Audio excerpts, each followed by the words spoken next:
এলাকার জমিদারের গরুর একটি ফার্ম আছে। গরুগুলো সকালেই মাঠে ছেড়ে দেওয়া হয় এবং বিকালবেলা ঘাস খেয়ে যখনই গরুগুলোর পেট ভরে যায় তখনই একটি রাখাল এসে গরুগুলোকে নিয়ে যায়। জমিদারের যতগুলো গরু আছে সবগুলোর চাইতে একটি গরু অনেক বয়স্ক হয়ে গিয়েছে। প্রতিদিনের মতো আজকেও যখন রাখাল আসলো গরু নেওয়ার জন্য তখনই দেখলো একটি গরু, যে গরুটি সবচেয়ে বয়স্ক, সেই গরুটি কোনো খাবার খাচ্ছে না। তাই রাখাল গরুটির দিকে ভালো করে খেয়াল করে দেখলো গরুটির কোনো সমস্যা হয়েছে কিনা। রাখালটি বুঝতে পারলো গরুটির কোনো একটা সমস্যা হয়েছে, তাই সে ডাক্তারের কাছে নিয়ে গেল গরুটিকে। ডাক্তার সাহেব, গরুটার কি হয়েছে একটু ভালো করে দেখুন তো, ওর কি কোনো চিকিৎসার প্রয়োজন? আজ সকাল থেকেই ও কোনো খাবার খাচ্ছে না। দেখুন বাবু, আপনার গরুটির অনেক বয়স হয়ে গেছে। এই গরুটি আর লালন পালন করে ওর থেকে কিছুই পাবেন না। ও এখন থেকে আর দুধ দিতে পারবে না। এই গরুটির প্রতি আমার অনেক মায়া, আপনি ওর চিকিৎসা করুন। ওর চিকিৎসা করে কোনো লাভ নেই, আপনি বরং জমিদারকে বলুন এই গরুটি দিয়ে এখন আর কোনো কাজ করানো যাবে না। এমনকি এই গরু থেকে এখন আর দুধও পাওয়া যাবে না।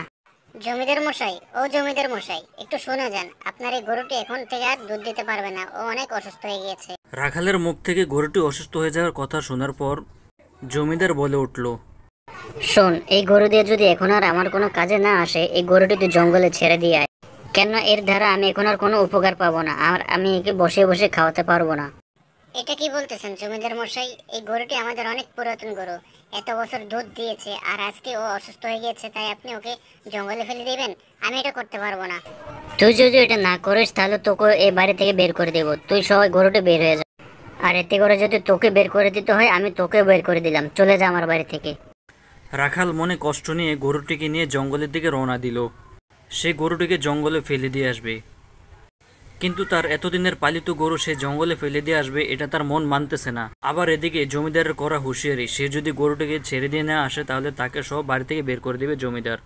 আমি এই কেমন এক মহাবিপদে পড়ে গেছি, এখন যদি গরুটাকে ছেড়ে দিই তাহলে তো হিংস্র বাঘ খেয়ে ফেলবে। আর এদিকে জমিদারের করা হুঁশিয়ারি, আমি যদি গরুটাকে ছেড়ে না দিই তাহলে আমাকে বাড়ি থেকে বের করে দেবে। আমি এখন কি করব? রাখালটি বেশ কিছুক্ষণ চিন্তা করে দেখলো গরুটির মায়াবী মুখ তার দিকে তাকিয়েছে, তাই সে গরুটিকে জঙ্গলে ছেড়ে না দিয়ে তার নিজের বাড়িতে নিয়ে গেল। সে চিন্তা করলো গরুটির সেবা যত্ন সে নিজেই করবে। হ্যাঁ রে, জমিদার তোকে ভুলে গিয়েছে, কিন্তু আমি তো তোকে লালন পালন করেছি, আমি তোকে বলতে পারবো না। চল, তোকে আমি আমার বাড়ি নিয়ে যাব। অনেক চিন্তা করেই রাখাল গরুটিকে তার নিজের বাড়িতে নিয়ে গেল। এরপর গরুটিকে নিজের ঘরের সামনে বেঁধে রেখে চিন্তা করতে থাকলো, এবার আমি গরুটিকে সেবা যত্ন করে সারিয়ে তুলব। যাই, আমি এলাকার মুরব্বীর কাছে যাই, ওনার কাছ থেকে কিছু পরামর্শ নেই কিভাবে আমি গরুটিকে সারিয়ে তুলতে পারি। দাদামশাই, আপনি তো আমার সমস্ত ঘটনা শুনলেন, একটু পরামর্শ দেন আমি এখন কি করতে পারি, কি করলে গরুটিকে সারিয়ে তোলা যাবে এই অসুস্থতা থেকে। শোনো, তুমি জমিন থেকে ভালো ভালো পুষ্টিকর খাবার ওর জন্য নিয়ে আসো, আর আমি কিছু ওষুধের কথা বল। এই ওষুধগুলো গরুটিকে নিয়মিত খাওয়াতে থাকো, দেখবা গরুটি অতি দ্রুত সুস্থ হয়ে গিয়েছে।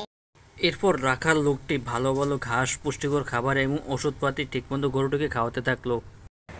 রাখাল খেয়াল করলো কয়েকদিনের মাঝেই আগের থেকে গরুটা অনেকটা সুস্থ হয়ে গিয়েছে। আরে খেয়ে নে, খেয়ে নে, তোর এখন থেকে আর কোনো চিন্তা নেই, আমি তোকে এখন থেকে লালন পালন করব। এভাবে বেশ কিছুদিন লালন পালন করার পরে রাখাল লোকটি হঠাৎ একদিন খেয়াল করলো তার গরুটি আগের থেকে অনেকটা সুস্থ। দেখে মনে হচ্ছে গরুটি দুধ দিতে পারবে। এটা ভেবে যখনই রাখাল লোকটি দুধের বালতি এনে গরুর কাছে রাখলো, ঠিক তখনই গরুটির থেকে অটোমেটিক দুধ বেরোতে লাগলো। আরে বাহ, তুই তো খুব ভালো কাজ করেছিস রে। আমি এই দুধ বিক্রি করে আমার দৈনন্দিন জীবিকা চালাবো, আর তোরও খেয়াল রাখবো আমি এখন থেকে। রাখাল লোকটি প্রতিনিয়ত বাজারে দুধ নিয়ে যেত সবার কাছে বিক্রি করার জন্য। এভাবে আস্তে আস্তে তার দরিদ্রতা কেটে যায়। আপনাদের যাদের যাদের দুধ লাগবে নিয়ে যান, খুবই সুস্বাদু এবং ভালো দুধ। আপনারা যদি আমার থেকে আজকে দুধ নেন, কালকেও আমার থেকে নিতে পারবেন। এখন থেকে রেগুলার আমি দুধ বিক্রি করব, আপনারা সবাই আমার থেকে দুধ নিতে পারবেন। রাখালের জীবন এভাবে ভালোই চলতেছিল, কিন্তু কিন্তু রাখাল লোকের কপালের বেশি দিন সুখ সইল না। রাখালের এভাবে দুধ বিক্রি করার কথাটা একদিন জমিদার জেনে গেল। কি বলতেছো তোমরা? আমার থেকে অসুস্থ গরু নিয়ে সে সুস্থ করে ফেলছে, আর এখন সেই দুধ বিক্রি করে সে মোটামুটি ধনী হয়ে যাচ্ছে। আমি ওই গরু আজকেই নিয়ে আসবো। পরের দিন সকালবেলা জমিদার গেল সেই রাখালের বাড়িতে তার গরুটি নিয়ে আসবে। জমিদার বাবু, আপনি কি জন্য এসেছেন? আমি আমার গরু ফেরত নেওয়ার জন্য এসেছি, তাড়াতাড়ি আমাকে আমার গরু ফেরত দাও। না, এটা কখনোই কোনোভাবে সম্ভব নয়। এই গরু আমি লালন পালন করছি, আমি বড় করে, না হয় আমি গ্রামের লোকজন ডেকে আপনাকে বিপদে ফেলবো। এখনই চলে যান।